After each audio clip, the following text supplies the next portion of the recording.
नमस्कार दोस्तों, यूपीपीएससी 2023 और आगामी सभी महत्वपूर्ण परीक्षाओं के लिए अति संभावित करंट अफेयर्स के क्रम में आज हम लोग बात करेंगे पद्म पुरस्कार 2023 के बारे में।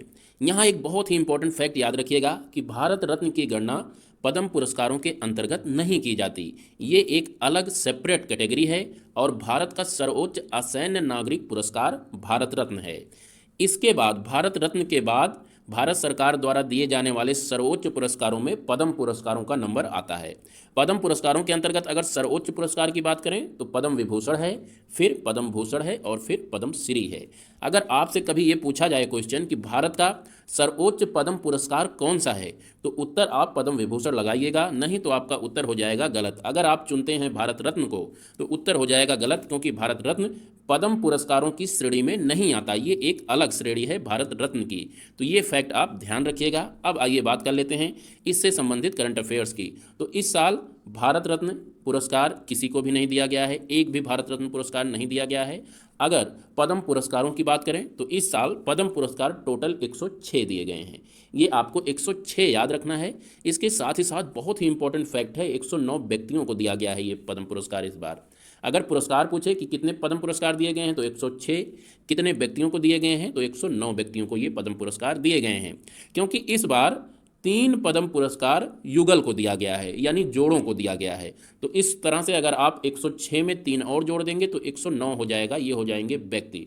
टोटल व्यक्ति अगर पूछे 109 आपको याद रखना है। पद्म पुरस्कारों की संख्या पूछे तो 106 याद रखना है। ये आप बेसिक याद रखिए। इसके बाद देखिए, यहाँ से भी क्वेश्चन पूछता है कि पद्म विभूषण कितने व्यक्तियों को दिया गया, पद्म भूषण कितने को दिया गया और पद्म श्री कितने को दिया गया। इसके लिए आप एक ट्रिक याद रखिए, 6 याद रखिए कि पद्म विभूषण पुरस्कार 6 दिए गए हैं। इसी 6 को उल्टा कर दीजिए तो 9 बन जाएगा। 9 पद्म भूषण पुरस्कार दिए गए हैं और 9 के आगे 1 लगा दीजिए तो ये आपके पद्मश्री पुरस्कारों की संख्या हो जाएगी। इन्हें अगर आप जोड़ेंगे 6 + 9 + 91 तो ये टोटल 106 पुरस्कार आपके आ जाएंगे। टोटल 106 पुरस्कार पद्म पुरस्कार दिए गए हैं।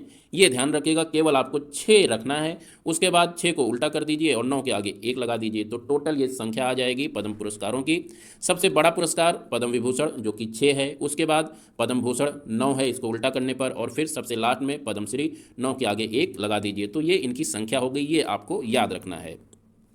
इसके बाद आप ये याद रखिए कि इस बार पद्म पुरस्कारों में टोटल 19 महिलाएं शामिल हैं। टोटल 19 महिलाओं को ये पद्म पुरस्कार दिए गए हैं और इनमें 7 पुरस्कार मरणोपरांत दिए गए हैं। ये आपको ध्यान रखना है, 7 पुरस्कार मरणोपरांत दिए गए हैं। टोटल, अभी हम टोटल पद्म पुरस्कारों के टोटल के बारे में बात कर रहे हैं। टोटल में से 19 महिलाओं को दिया गया है, 7 पुरस्कार मरणोपरांत दिया गया है और 2 पुरस्कार ये विदेशी NRI या PIO इन सब व्यक्तियों को दिया गया है। 2 पुरस्कार, ये आप ध्यान रखिएगा।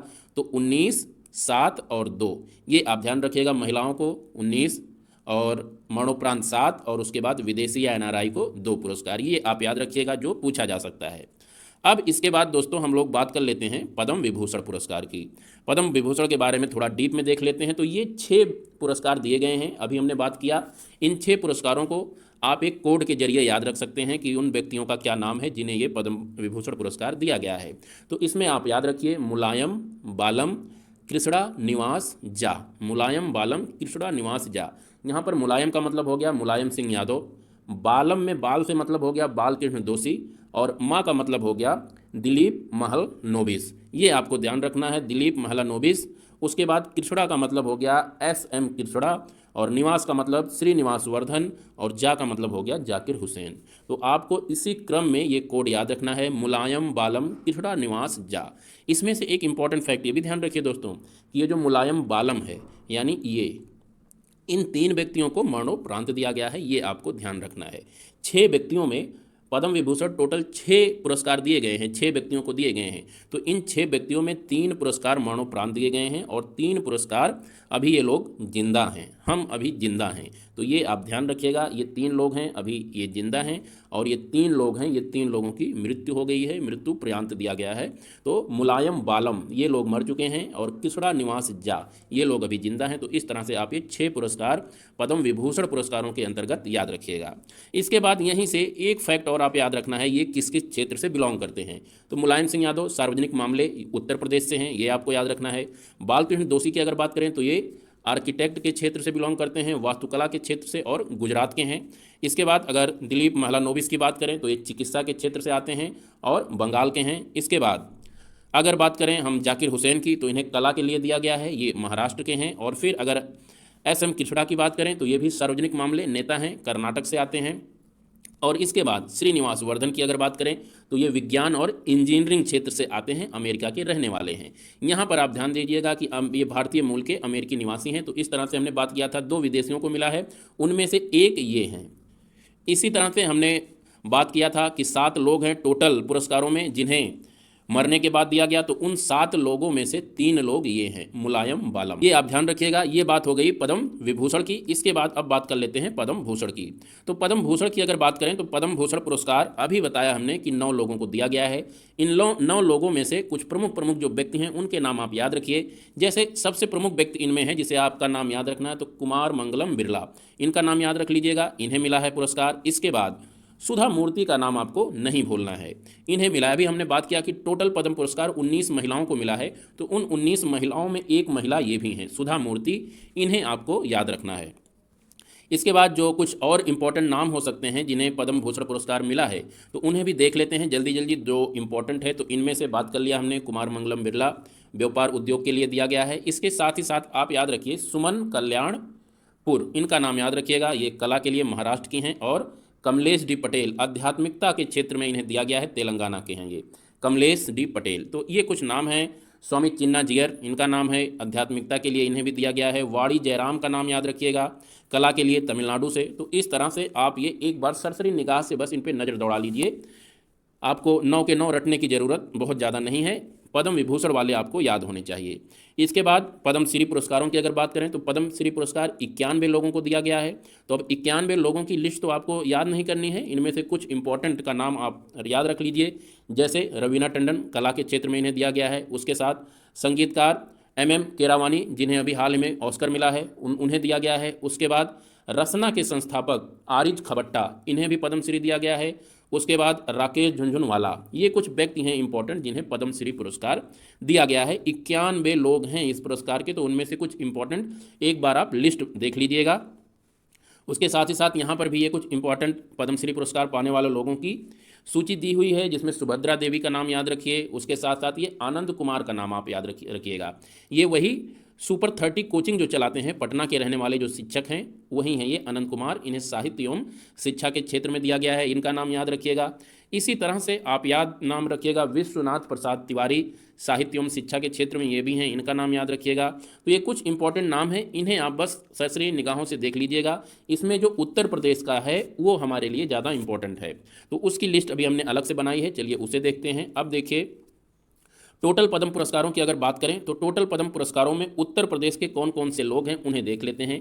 तो कुल मिला के 7 लोग हैं उत्तर प्रदेश के जिन्हें पद्म श्री मिला है, और एक व्यक्ति हैं पद्म विभूषण वाले। तो कुल मिला के 7 + 1, ये आपको संख्या जरूर याद रखनी है। इस बार टोटल पद्म पुरस्कारों में 8 व्यक्ति ऐसे हैं जो उत्तर प्रदेश के रहने वाले हैं। इनमें से एक तो आपको सभी को पता है कि पद्म विभूषण मुलायम सिंह यादव हैं, इन्हें दिया गया है। इसके बाद अगर पद्म भूषण की बात करें तो पद्म भूषण किसी भी व्यक्ति को नहीं दिया गया है, उत्तर प्रदेश का कोई व्यक्ति नहीं है जिसे पद्म भूषण दिया गया हो। पद्म भूषण 9 व्यक्ति हैं जिन्हें दिया गया है ओवरऑल, तो इन 9 व्यक्तियों में उत्तर प्रदेश का एक भी नहीं है। उसके बाद अगर पद्म श्री की बात करें तो पद्म श्री वाले 7 व्यक्ति हैं, तो इन 7 व्यक्ति को आप एक बार पढ़ लीजिए, जिनमें आपके राधाचरण गुप्ता हैं, ये साहित्य एवं शिक्षा क्षेत्र से आते हैं। दिलशाद हुसैन कला के लिए, अरविंद कुमार हैं ये विज्ञान और इंजीनियरिंग के लिए इन्हें दिया गया है। उसके बाद उमा शंकर पांडे सामाजिक कार्य के लिए दिया गया है। मनोरंजन साहू चिकित्सा के लिए हैं। ऋत्विक सान्याल अगर बात करें तो ये कला के लिए हैं, और विश्वनाथ प्रसाद तिवारी ये साहित्य एवं शिक्षा के क्षेत्र में है।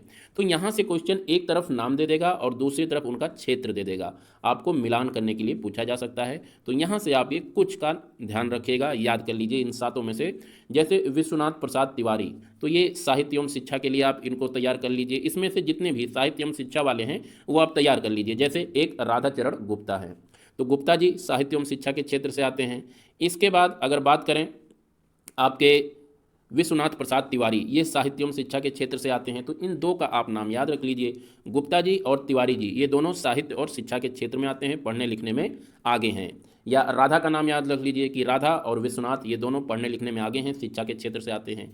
इसके साथ ही साथ मनोरंजन साहू का याद कर लीजिए, ये चिकित्सा के क्षेत्र में आते हैं। साहू जी चिकित्सा के क्षेत्र में काफ़ी आगे हैं, तो मनोरंजन साहू चिकित्सा, इस तरह से एक दो का आप याद कर लीजिए। अरविंद कुमार का नाम याद कर लीजिए, विज्ञान और इंजीनियरिंग, बाकी सब छोड़ दीजिए, क्योंकि जब पेपर में आएगा तो इनमें से जो आपने याद किया है वो भी रहेगा। आप कहीं ना कहीं एलिमिनेशन टेक्निक का यूज करके क्वेश्चन कर ले जाएंगे, सभी का रटने का जरूरत नहीं है। इन 7 में से आप 3 या 4 को रट लीजिए, 3 को रट लीजिए कि ये किस किस फील्ड से बिलोंग करते हैं। उनमें से आपने रट ही लिया होगा कि राधा और विश्वनाथ ये साहित्य और क्षेत्र से हैं, इसके साथ साहू जो हैं ये चिकित्सा के क्षेत्र से हैं। तो 3 आपने रट लिया और एक आप और कोई रट लीजिए, 4 हो जाएगा आपका।